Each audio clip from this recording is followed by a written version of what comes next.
Hi everyone, I'm Zamboanga, NTP Regional Nurse Coordinator, and welcome to the 6th edition NTP MOP Training Module 2. Today I'm going to discuss about TB screening. The primary aim of screening is to ensure that active TB is detected early so that we reduce the risk of poor treatment outcome and transmission. We need to be efficient in distinguishing people with a high probability of having TB so that we won't be wasting our time, effort, and resources.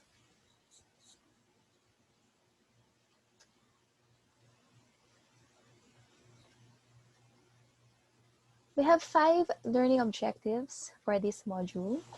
So at the end of this session, you should be able to, number 1, enumerate the cardinal signs and symptoms of TB in adults and children. Number 2, identify presumptive TB through either symptom or chest X-ray screening. Number 3, follow the different algorithms for TB screening based on the following strategies: systematic screening in health facilities, active case finding in targeted settings, screening and surveillance among healthcare workers, and then contact tracing. Number 4, identify presumptive drug-resistant TB, and finally, determine when to accomplish the presumptive TB master list. But presumptive TB master list and recording reporting will be discussed further in Module 11.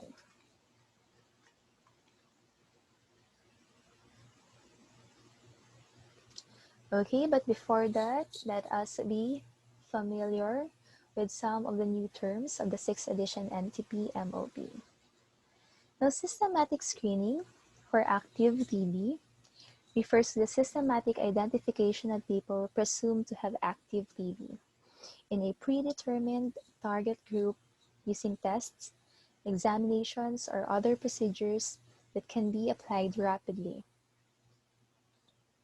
Systematic screening may be done in health facilities, which will be called in the program context as intensified case finding.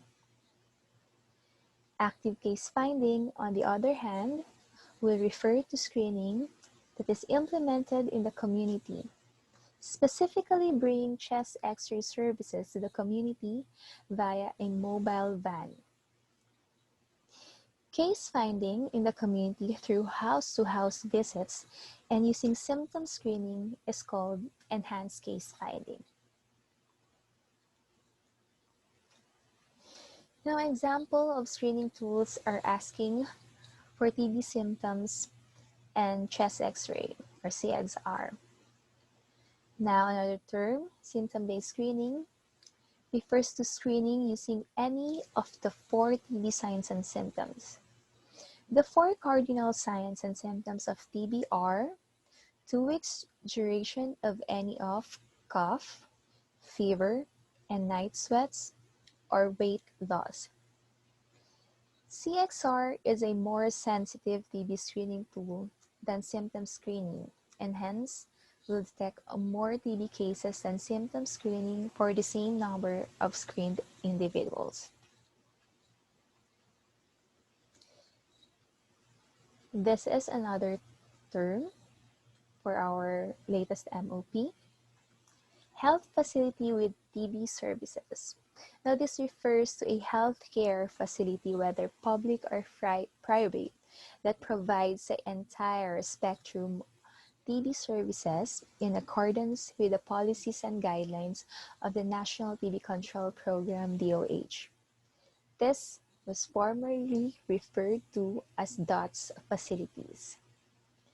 Now, since we are not using DOTS anymore and directly observed treatment short course is an old strategy of the TB program, we now advocate patient-centered care as discussed by Sir Team in Module 1. Now, we emphasize treatment supporter to supervise patient even outside the facilities. Hence, we do not call anymore a facility as TB DOTS, but we are now calling our facilities as health facility with TB services. Another term, now in the context of NTP, children is defined as any person less than 15 years of age.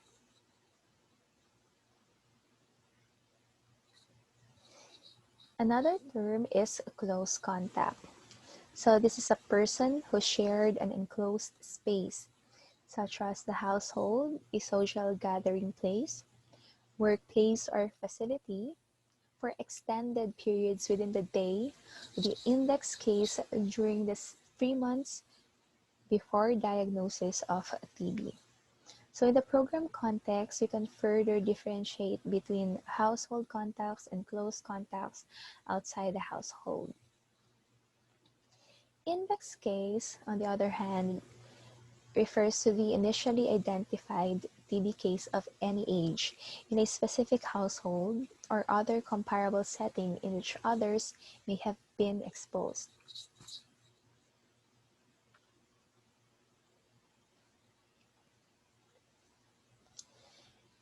In order to attain the objective, which is to achieve early detection of presumptive TB patients, the following policies has been set by NTP. Number 1, systematic screening shall be implemented in all health facilities. So a systematic method is used to accurately identify people presumptive of TB. Number 2, symptom screening using any of the 4 cardinal signs and symptoms shall be the primary screening tool for systematic screening in health facilities amongst all consults. This includes accompanying individuals or companions of patients.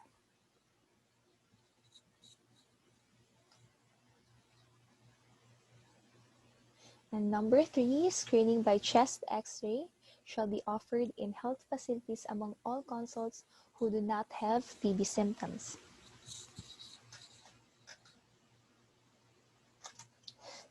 Okay. For those in health facilities without TB signs and symptoms, chest X-ray is offered as secondary screening tool. So in facilities, symptom screening first, followed by chest X-ray if negative symptoms. Now for active case finding in communities, for example, in congregate settings such as in jails or prisons, chest X-rays is recommended as the primary screening tool. Now, why the difference? It is because chest X-ray is a more sensitive tool for use in less at-risk people compared to health facility attendees or those who go to health centers and seek consultation. The availability of health workers to do symptoms screening and community outreach might be limited, as they will also have intensified case finding activities in the health facility.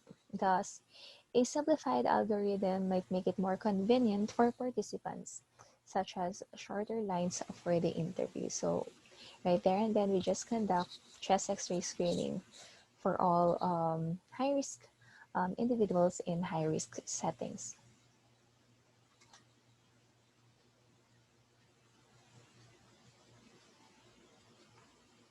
Next policy, all PLHIV shall be screened for TB co-infection. Now, this fifth policy is included because of the risk for TB co-infection among PLHIV due to their immunocompromised state. And then, sixth policy, all health facilities shall screen its workers for TB annually using both symptom and CXR screening. So the sixth policy is an update from the previous MOP. It emphasizes the screening of healthcare workers due to their risk and constant exposure to TB patients. Number 7, household contacts of all ages of a diagnosed TB case shall be screened for TB using symptoms and chest X-ray. So this specific policy stresses the importance of screening household contacts, of course due to exposure for prolonged periods of time.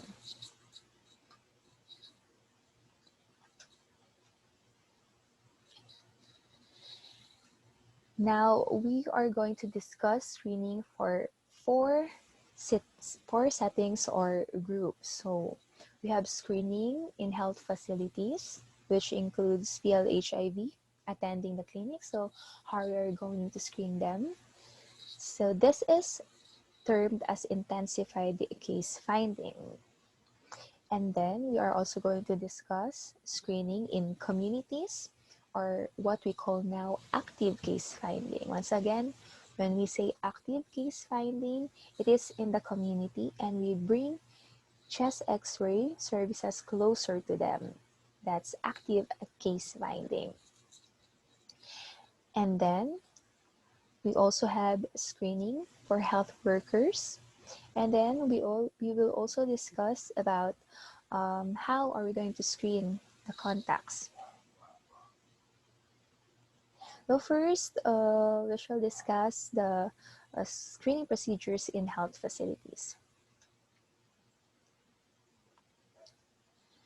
Now, in health facilities, screening for pulmonary TB will be done among adults and children.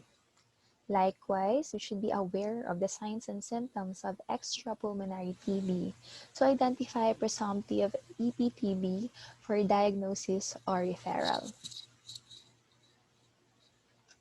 Now, the next slide is the screening algorithm for adults age 15 years old and older with a known HIV status. Okay.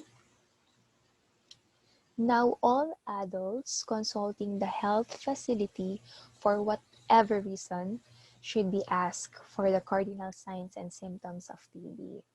So again, these are cough, unexplained fever, night sweat, unexplained weight loss for 2 weeks or longer.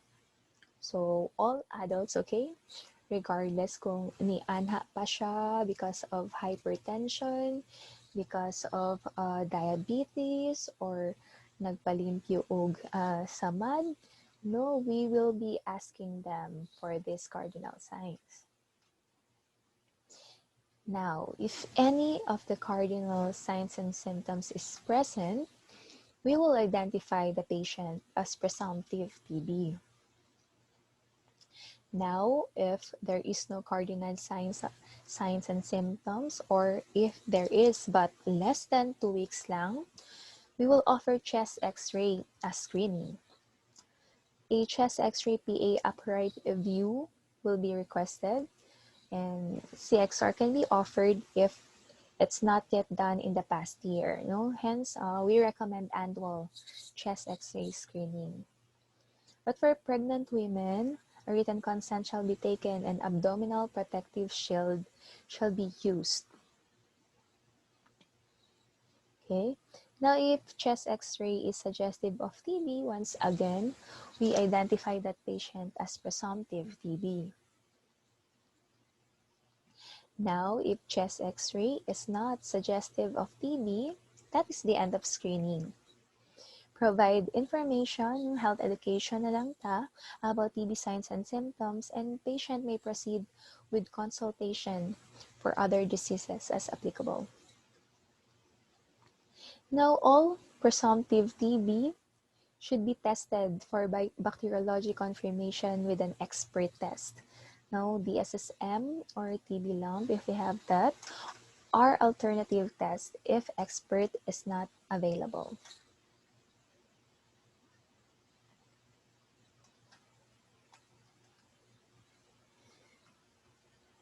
Now, for all these screening strategies, all identified presumptive TB should be recorded in the Presumptive TB Master List, which will be discussed further in Module 11.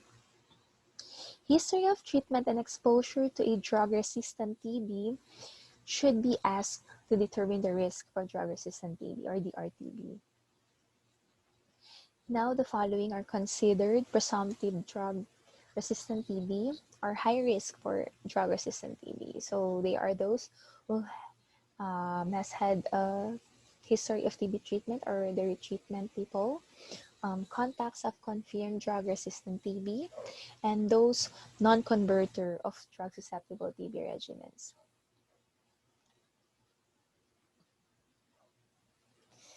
Now, what if resources for chest X-ray are limited? I mean, most of the time, our chest X-ray services are limited. So, what are our other options?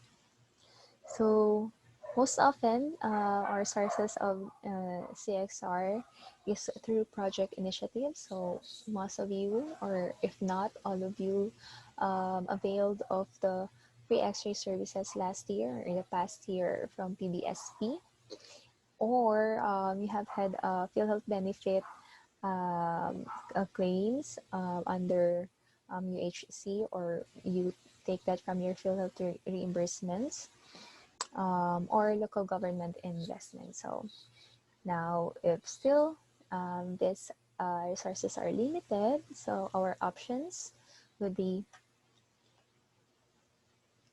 we will be prioritizing TB high-risk groups, okay? So if we want higher yield per number screen, we will prioritize high-risk TB groups. So although attendees of health facilities per se already have higher risk of TB, additional risk factors will increase probability of detecting TB cases. However, disadvantage of this is the added procedure of doing a risk factor screening, which may be additional burden to the health staff. But we have a screening form for that, and it's just one pager, so it's easier to do screening. And then second, cough of less than 2 weeks in a high-risk individual was formerly considered presumptive TB. No? However, in this latest version of the MOP, they are not anymore automatically considered presumptive. Again, we slashed out those with less than 2 weeks of cough, okay? Unless our patient is immunocompromised. So take note of that. So if our patient is immunocompromised, cough of any duration is already considered presumptive TB. Now, why was less than 2 weeks of cough slashed out as presumptive TB? So it was because of the high prevalence of acute cough, such as viral respiratory tract infection among general population, okay, which may lead to unnecessarily high consumption of testing. So, however, again, there are some factors that a physician may consider to have a lower threshold of suspicion, and we give this responsibility to the physician to decide. Okay. For example, a 40-year-old diabetic residing in a private subdivision with 3 days cough may have different risk from a 65-year-old diabetic residing in urban poor settlement with 10 days cough. Okay, it will be very difficult to help multiple algorithms considering the many factors to consider. For these cases, it is up to the physician to decide whom to consider presumptive and test without the program providing a blanket recommendation. Now question, why not limit CXR to high-risk groups on the first place? Why consider CXR for all consults when we know resources are always limited? Now, there are several reasons. So, number one, health facility attendees or consults also have higher risk of TB compared to general population. Number two reason is that previous pilots done show that more than 80% of health facility attendees will have at least one risk factor anyway. And number three, there is a potential under the UHC For example, the Consulta package, if you're familiar, to have the screening CXR as a benefit for all members. That's why we still consider chest x-ray for all consults.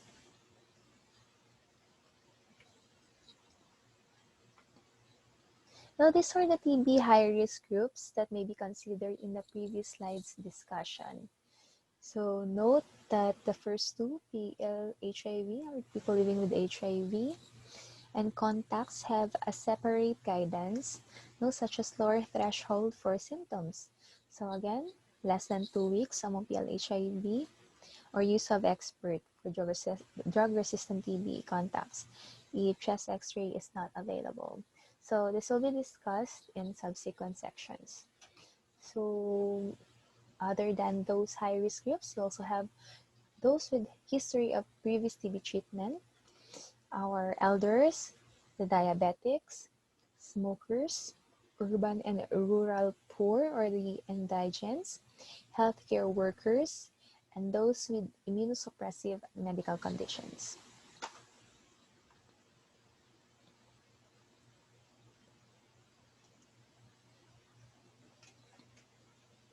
Okay.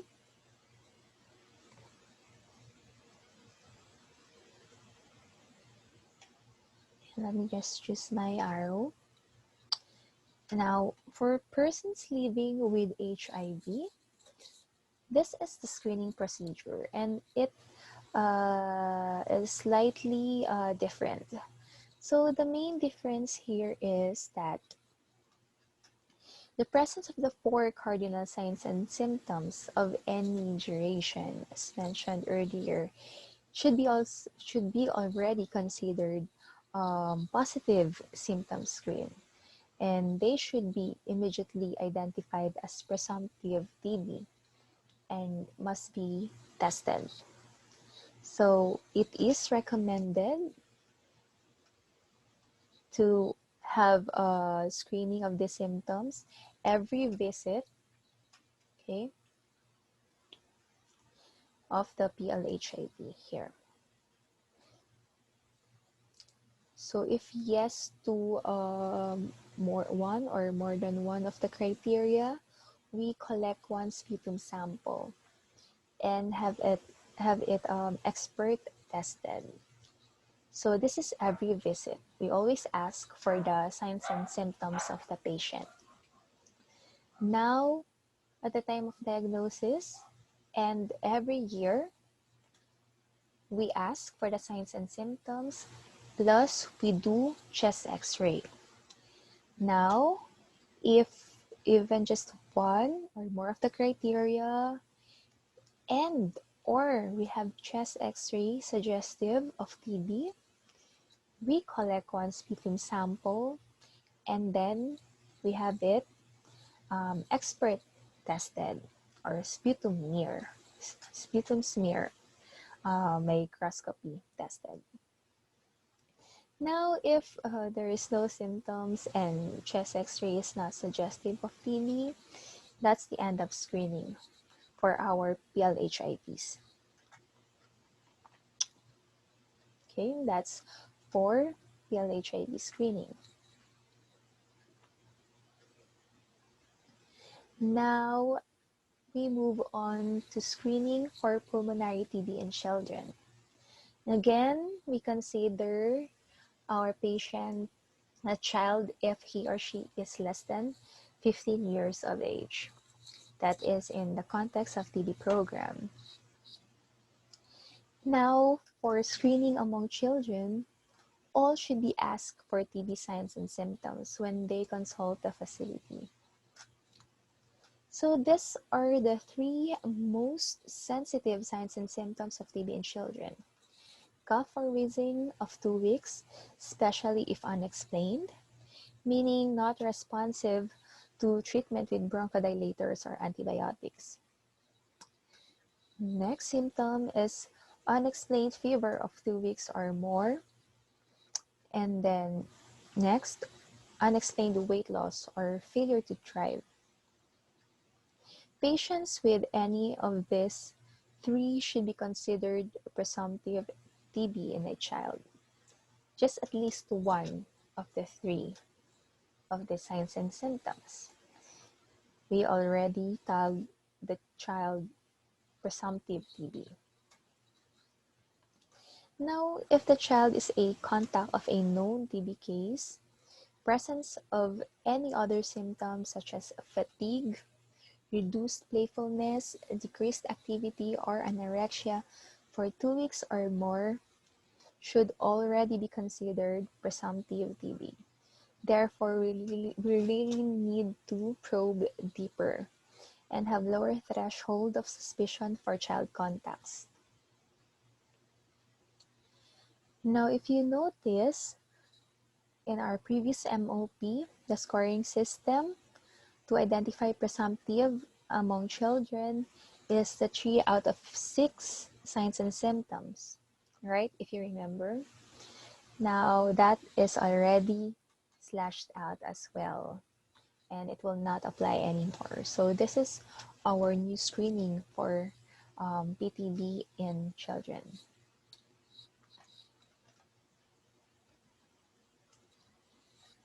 Okay. Now, chest X-ray is not routinely recommended for screening children with no signs and symptoms. So there is no sufficient evidence for sensitivity of chest X-ray in children, and many of them might not be able to submit sputum specimens for diagnostic testing, thereby increasing possibility of false positive diagnosis. However, exception is for household contacts who are above 5 years old. So with that, we need to do chest X-ray to rule out active TB prior giving them with TB preventive treatment.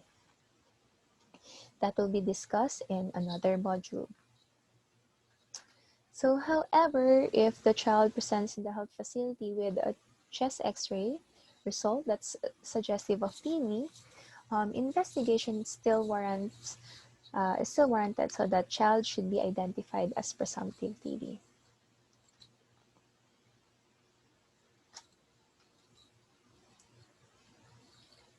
Now, for screening for extrapulmonary TB, there is no recommended screening tool, whether symptom or screening test, because of the varied presentation depending on site.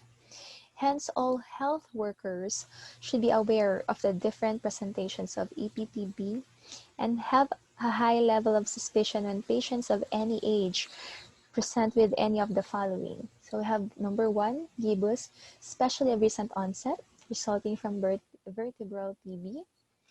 Number 2, non-painful and large cervical lymphadenopathy with or without fistula formation. Number 3, neck stiffness or nuchal rigidity and or drowsiness suggestive of meningitis that is not responding to antibiotic treatment, with a subacute onset or increased intracranial pressure. Number 4, pleural effusion. Number 5, pericardial effusion.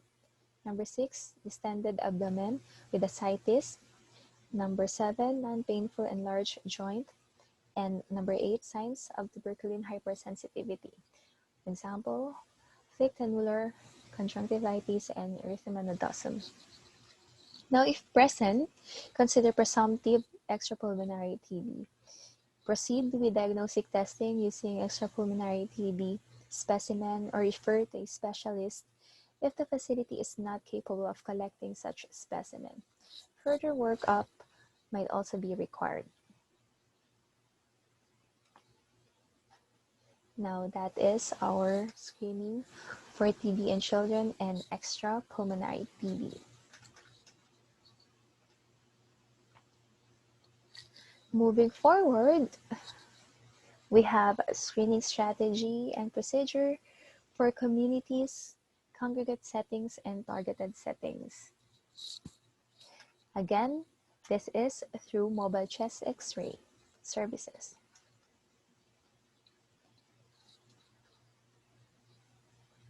The program has identified 3 priority target population groups: urban and rural, poor communities, are considered high-risk populations. High-risk settings can also be congregate settings like jails, prisons, and residential care facilities. Or targeted workplace, those with crowded or congested work spaces or exposure to silica, fumes, or fine dust like miners, garment factory workers, and motorists. So among these people, we will most likely have high yield for TB if we are going to screen them using chest x-ray.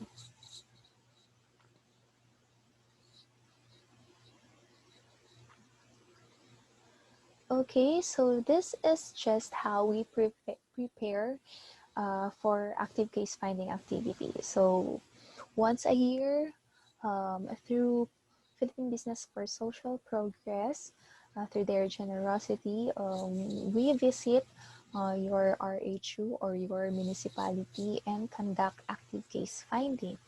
Again, among those vulnerable populations mentioned earlier. So this is just the steps that we do to ensure that it is smooth sailing. So number one, estimate the required logistics and ensure availability of sufficient supply, like sputum cups, our cartridges, and now due to COVID-19, PPEs. So we also make sure that we do not go to battle, empty-handed. We have to protect ourselves, and among that, of course, we have to rationally use our PPE. So we have separate guidelines for that. So who should wear who? So kinsay maggamit lang og complete coveralls, kinsay maggamit lang og N95, shoe covers, gloves, and masks. So that's it. We also make sure that our logistics are complete. And of course, in addition to that, our disinfectants, our spray, our barriers, facials, and those other important COVID-related logistics. And then we conduct planning with all stakeholders to solicit their supports. And of course, we orient and sensitize who is involved to make sure that we get also their support and we get their cooperation. Especially karon that we still conduct active case finding, but in compliance to social distancing, mandated social distancing, and strict infection prevention and control measures. So that's the addition or additionality when we conduct orientation and sensitization among those who will avail of our X-ray services. So this is just a sample of our activity, case find activity last year and early this year in San Ramon Prison and Penal Farm. So this was around November. So we did not just conduct TB screening, we also conduct HIV and diabetes screening among persons deprived of liberty. So first, we had a meeting among stakeholders and we defined their roles, who will provide this, who will do that, and then we conduct a meeting among the bigger personals because they also availed of the chest X-ray services, and we have to put in place security measures, of course, because we are inside the maximum and minimum and medium compounds of the prison. So we really need to closely collaborate with them.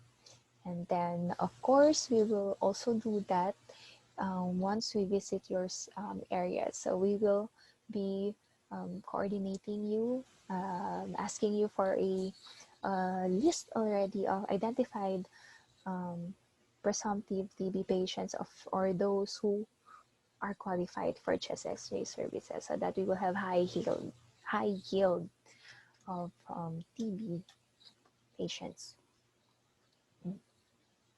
And this is another case finding activity in Zamboanga, Sibugay. So this is among, of course, still vulnerable population and transport groups. Okay. Moving forward,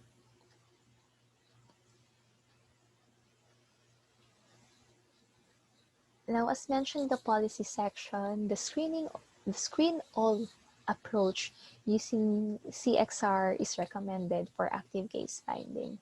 So considerations for doing CXR for all include going to the high-risk population or setting means all members of that population are already high risk. That's why we're doing chest X-ray for them. This minimizes the need for qualified health staff to perform screening because chest X-rays are already a screening tool. Is a screening tool in itself. And then next consideration is that it decreases queue for symptom screening, making participation more convenient. And lastly, it maximizes the sensitivity of the chest X-ray as a screening tool. However, should patient be identified to have the cardinal signs and symptoms of TB, they may be tested directly for Xpert, even without chest X-ray. Okay. If patient has a normal chest X-ray or not suggestive of TB, now that's the end of the screening. Patient can be advised to consult if with TB symptoms and to avail of chest X-ray screening annually. So let's just do health education. Now, if chest X-ray is suggestive of TB, then patient is identified as presumptive TB and an MTB or the Xpert testing is requested. Now, it is important to note that active case finding need to be efficient. Therefore, for it to work, to be efficient, there should be an on-site reading of chest X-ray. We do that along with our chest X-ray provider. There is already a reader, and then for it to be efficient, we also need to do on-site sputum collection. So we ask for your help for your personnel rather to do sputum collection, and ideally on-site Xpert testing. It is also important. So, but we just collect sputum and then we just schedule our strider to bring the specimens to the RTDL or Xpert site. So that's how we usually do it in our active case finding or ACF. So this will decrease chances of patients being lost for testing or treatment. Okay, similar to health facility screening, children can be screened for symptoms, but again, routine chest X-ray screening is not recommended. Okay, unless again the child is 5 years old, 5 years old or older, and a contact of an index TB case.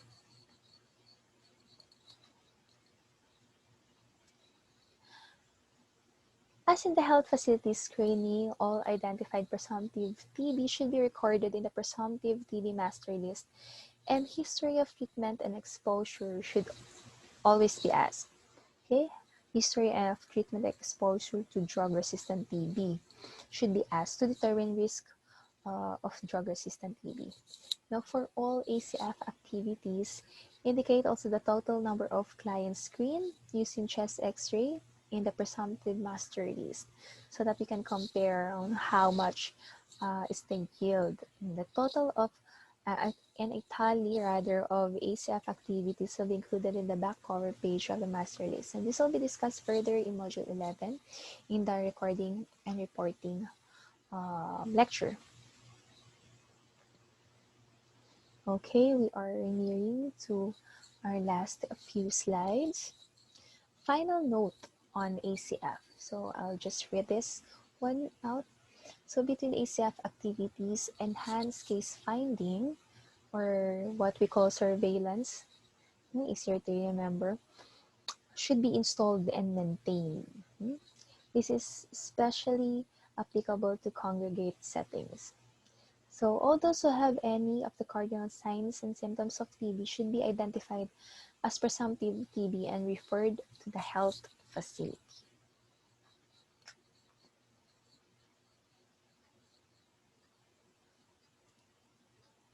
Now,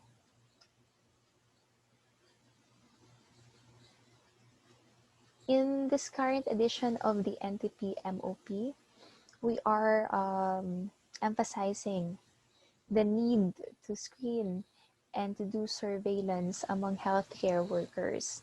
So in the context of these procedures, health workers are all those whose duty of assignment is in the health facility. So this includes the medical staff, administrative staff, and support staff, because the risk stems from the daily exposure to possible and confirmed TB cases. Now, what we do? How do we do screening for healthcare workers? So screening of health workers for TB follows some criteria and tools as intensified case finding in the health facility. So once again, when we say ICF or intensified case finding, that's within facility. So again, ICF, we intensify, we ask among all consults, whoever goes to your facility, we ask for the cardinal signs and symptoms of TB. So that goes also among healthcare workers. However, since exposure of health workers may be continuous, there are several episodes of screening recommended. So it's a continuous process. Regular screening will be conducted for health workers. It is an indicator. So if we regularly conduct screening among healthcare workers, it is an indicator of an effective infection prevention and control measures. So, okay. Now, baseline screening. Now, initially, all newly hired staff are recommended to be asked for symptoms and to undergo chest x-ray. So this will be the baseline screening. The symptom criteria is the same for adults, which are 2 weeks of either cough, unexplained fever, unexplained weight loss, and night sweats. Okay. Now, every 6 months or biannually, health workers should be checked for these signs and symptoms of TB, or we do TB symptom screening. In addition, every year follow-up screening is conducted. So that is through symptom screening plus chest x-ray. Again, twice a year, we screen our healthcare workers for symptoms. And every year, we screen for symptoms plus chest x-ray. If any symptom or any abnormality compatible with TB on chest x-ray, we collect sputum specimen for Xpert testing or smear microscopy or TB lamp.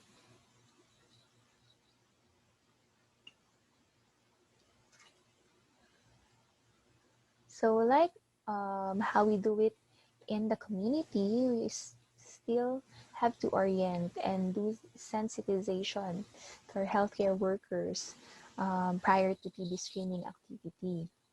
So they should be assured that they are entitled to medical benefits, sick leave, job safety, even if they will be diagnosed with TB. And still we will record the patient in Form 1 or Presumptive TB Master List. And lastly, last section of screening discusses contact investigation. So the process of identifying people with previously undiagnosed TB among the contacts of an indexed person with TB. So the investigation includes identification of the person with TB, if the indexed person with TB is a child, as well as candidates for preventive treatment.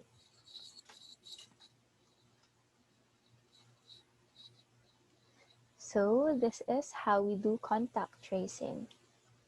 So just imagine, no, how intensified contact tracing in COVID-19 is, and what if hinabuhat nato siya before pa sa TB, no? I guess we will make a huge difference in terms of our TB control in our country. So that's the sana all moment na sometimes when we think of how focused everyone is with COVID-19. Sana pati si TB, considering TB is still the deadliest infectious disease. Anyway, so much of our hugot. So the approach to a contact of a drug-susceptible TB and a drug-resistant TB case is slightly different. Now, for drug-susceptible TB contacts, chest X-ray screening is recommended mainly for those 5 years old and above. If this is not feasible, minimum of asking for TB signs and symptoms should be done. Any of the 4 symptoms and of whatever duration warrants further testing, so patient must be identified as a presumptive TB. While for drug-resistant TB contacts, chest X-ray is done for all ages. And if chest X-ray is not feasible, it is recommended to do Xpert for all contacts.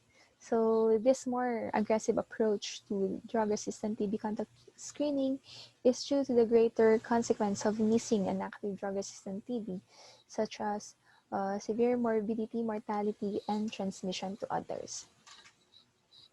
Okay, so once again, the STB screening, symptom screening only for those less than 5 years old. So, if chest X-ray is not available, lang to, mag-screening lang ta. Symptom screening. And then for drug-resistant TB contacts, chest X-ray ta for all. Okay, moving forward, other differences in approach include the diagnostic test. So, the importance of doing an Xpert for drug-resistant TB contacts, which may necessitate referral even in a remote Xpert site. So that's another difference. So for the STB, we do DSSM. Okay. Again, for the RTB contacts, Xpert tadayon. For the STB, Xpert as well, but if not available, DSSM may do, or LAMP if available. And then next, the STB contacts may be eligible for preventive therapy. So IPT or karong latest MOP, it's TPT, TB preventive therapy should be considered, for our DSTB contacts. However, in our drug-resistant TB, we do not have preventive therapy available yet. Okay, so we cannot afford to introduce monotherapy. So we do not have TPT yet for the RTB. And then finally, another difference is in terms of follow-up of contacts.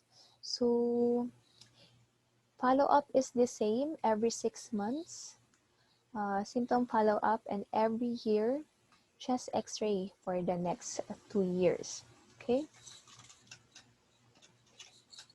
However, if chest X-ray is not available for drug-resistant TB, we do Xpert test therapy.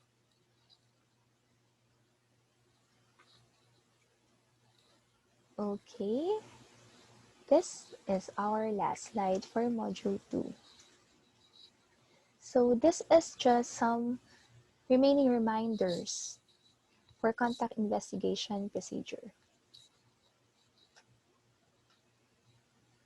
Okay, so evaluate contacts within 7 days from treatment initiation of the index case. No? Ideally, kung naana tayo new TB patients, so within 7 days you have to trace who are the contacts of this TB patient. If it is not feasible to do chest X-ray screening, we can proceed directly to do Xpert for our drug-resistant TB contacts, okay, irrespective of symptoms.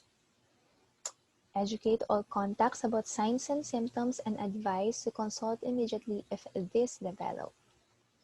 Record contact investigation in Form 4B or 4C, so that is our DSTB, or the RTB treatment card of index case. So that will be discussed in Chapter 5 if we are going to read the manual, but in our MOP training, that will be in, again, Module 11.